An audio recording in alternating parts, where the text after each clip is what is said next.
Bien, écoutez, merci en tous les cas pour cette invitation parmi des médecins généralistes. Vous êtes quand même ceux qui voient le plus les adolescents en France, même si ce n'est pas très souvent. C'est vous qui les verrez le plus régulièrement au cours de leur vie. Et donc, c'est un vrai plaisir de pouvoir discuter avec vous de ce sujet qui est délicat. Et les puristes m'excuseront de cette faute d'orthographe, mais je vous ne sortirai pas de ce topo avec une idée générique de la façon de parler de santé sexuelle aux adolescents. Je vous prie de m'en excuser, mais on pourra ouvrir la discussion. Je déclare ne pas avoir de conflit d'intérêts ni l'inverse. Et je vais poser d'abord la question pourquoi parler de santé sexuelle aux adolescents? Parce que la sexualisation est au cœur de leur transformation pubertaire, hormonale, staturale, psychique pour s'adapter à ce nouveau corps, psychique pour se différencier de la famille, être avec leurs amis, se construire comme quelqu'un de sexué, adulte, dans un contexte social et culturel. Ils vont se construire en se posant des questions, parfois en ayant des moments de réflexion sans réponse, et puis parfois en expérimentant des situations qui vont leur permettre d'avoir des embryons puis des réponses.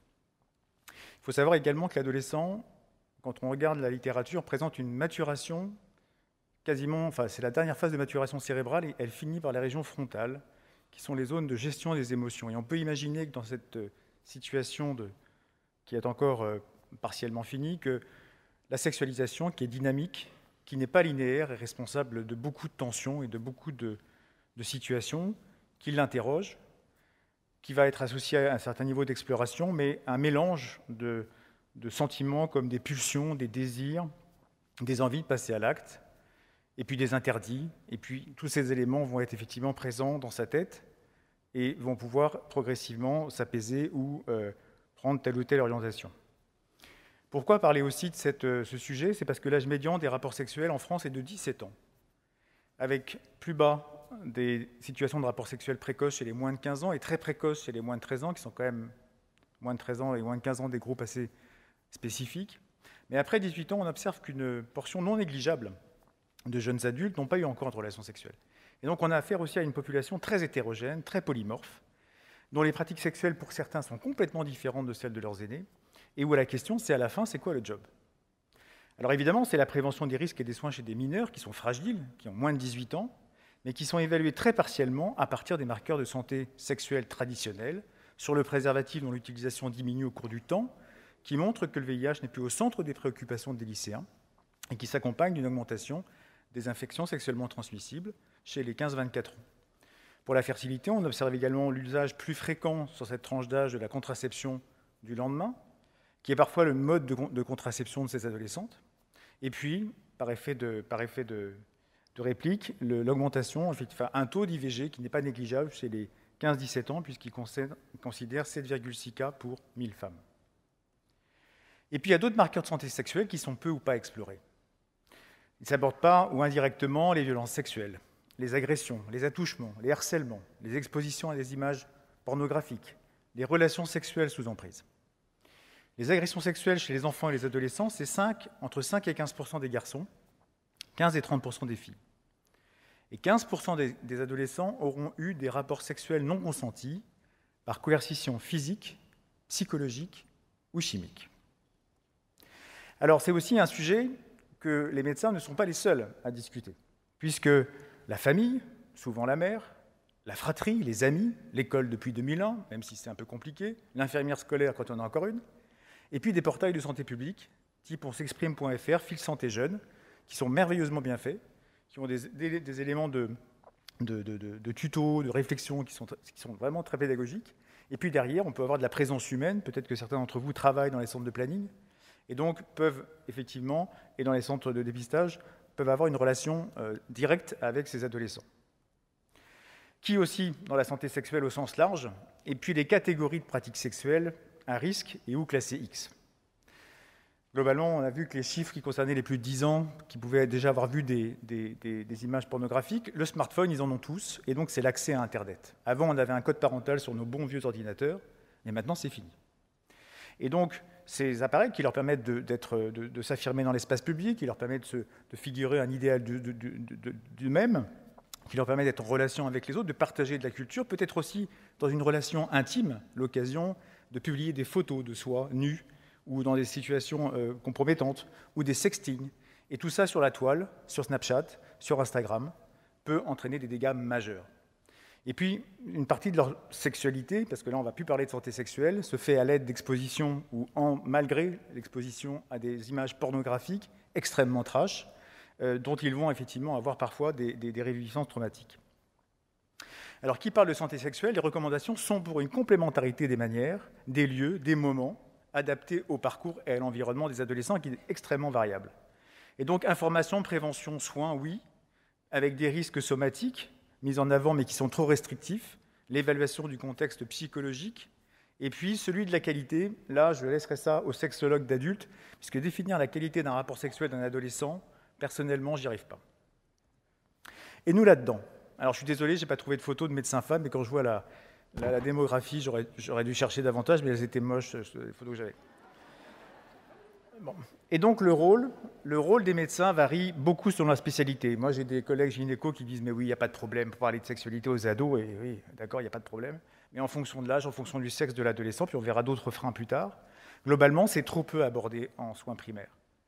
Le niveau d'information, les sources, la façon de se les approprier ne sont pas connus de la part des médecins. Et il faut améliorer le rôle des médecins de première ligne. Ça concerne aussi les pédiatres qui voient des ados, hein, je ne m'exclus pas du tout de ça, et les médecins généralistes pour effectivement informer, évaluer, soigner et orienter.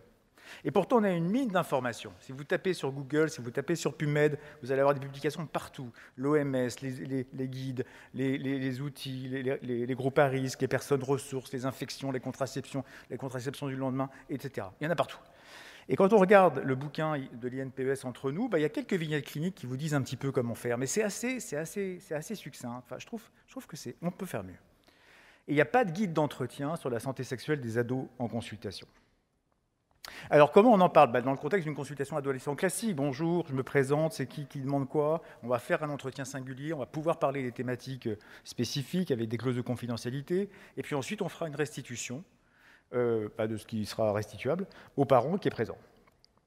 Alors, 3 situations pour parler de santé sexuelle aux adolescents. Le motif n'a rien à voir avec le sujet. Et donc là, il va falloir l'aborder au milieu des autres thématiques de prévention. Et donc, globalement, nous, l'habitude qu'on a, c'est d'utiliser l'acronyme AIDS, mais il y en a d'autres, en sachant que la sexualité, l'adolescent préfère qu'on en parle en premier, les médecins. Et puis, l'idée, c'est de recueillir ses représentations, ses savoirs, ses relations, ses partenaires, ses ressentis, sa contraception, la façon de se protéger. Dans un contexte de dialogue, l'idée, c'est pas de faire oui-non, c'est d'essayer qu'ils partagent cet échange et qu'ils se sentent intégrés, sinon c'est raté. Mais ce n'est pas grave, ça peut être fait plus tard. Les principes, donc, c'est la confidentialité, c'est l'interroger si possible en dehors de l'examen clinique, en face à face, en regardant un peu le langage non verbal, en s'adaptant à son niveau de développement, en limitant la prise de notes et puis en reformulant. Ce qui est à éviter, c'est poser la question pourquoi. Moi, j'ai eu une adolescente il n'y a pas longtemps qui m'a dit oui, je lui ai fait une fellation. Je me suis dit mais pourquoi elle a fait ça ? Enfin, je n'avais pas mes lunettes, mais j'ai rien dit quoi. Je veux dire, j'étais stupéfait, mais j'ai rien dit, ça se voyait pas. Donc d'avoir des présupposés sur l'identité de genre et sur l'orientation sexuelle et les comportements sexuels, avoir des commentaires ou des expressions, ou se retrancher derrière un langage médical hautement technique. Alors, on peut proposer de partir de la romantic relation. Est-ce que tu es amoureux, amoureuse d'un garçon, d'une fille, quel que soit le sexe de l'adolescent en face ? As-tu déjà eu des rapports sexuels ? Comment tu t'es protégé ? Est-ce qu'il y avait effectivement un risque infectieux ? Est-ce qu'il y avait un risque de grossesse ? Comment tu gères ? Comment tu aurais aimé gérer ? As-tu déjà rencontré ou peur de rencontrer des situations compliquées pour toi ? Et quelles seraient les personnes ressources dans ce cas-là ? Est-ce que tu te sens prêt à dire oui ou non vis-à-vis d'une proposition sexuelle ? Et aussi les sensibilités au risque de ne pas être dans une coercition chimique avec l'alcool, le cannabis et puis d'autres substances qui pourraient effectivement faire qu'ils aient des rapports sexuels sous contrainte. Et puis on peut parler ensuite de la vaccination anti-HPV. Si vous êtes plus à l'aise de parler de vaccination au départ, vous mettez la vaccination anti-HPV au début, et puis ensuite, vous déroulez. L'autre motif de consultation, c'est oui. Là c'est facile, demande de contraception, des préoccupations anatomiques, j'ai une asymétrie mammaire, j'ai un zizi qui est trop petit, je voudrais me vacciner, j'ai d'autres questions, je voudrais un dépistage. Là c'est simple, effectivement, vous déroulez.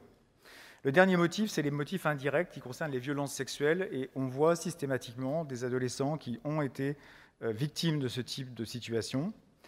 Ça concerne 40% des mineurs. Le pic, c'est 10-15 ans chez les filles et beaucoup plus jeune chez le garçon. C'est sous-estimé. 70% des victimes ne portent plainte, ou n'en parlent d'ailleurs, n'en parlent qu'après 12 ans. Donc retard de dépistage, fort impact psychotraumatique, avec le rapport de l'Institut des violences sexuelles aux enfants et adolescents qui montre jusqu'à 40% de retentissement de santé physique et 95% en santé mentale.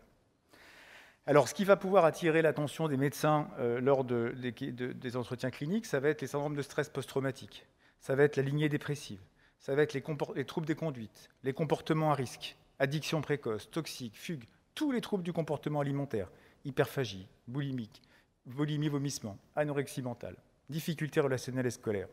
Sur la lignée somatique, on va être plus sur des troubles somatoformes, des syndromes douloureux chroniques, pelviens, abdominaux, céphalées chroniques, et puis des signes urinaires qui sont très évocateurs. Une énurésie secondaire qui est arrivée vers 11-12 ans, s'il n'y a pas un diabète ou un truc évident, c'est suspect.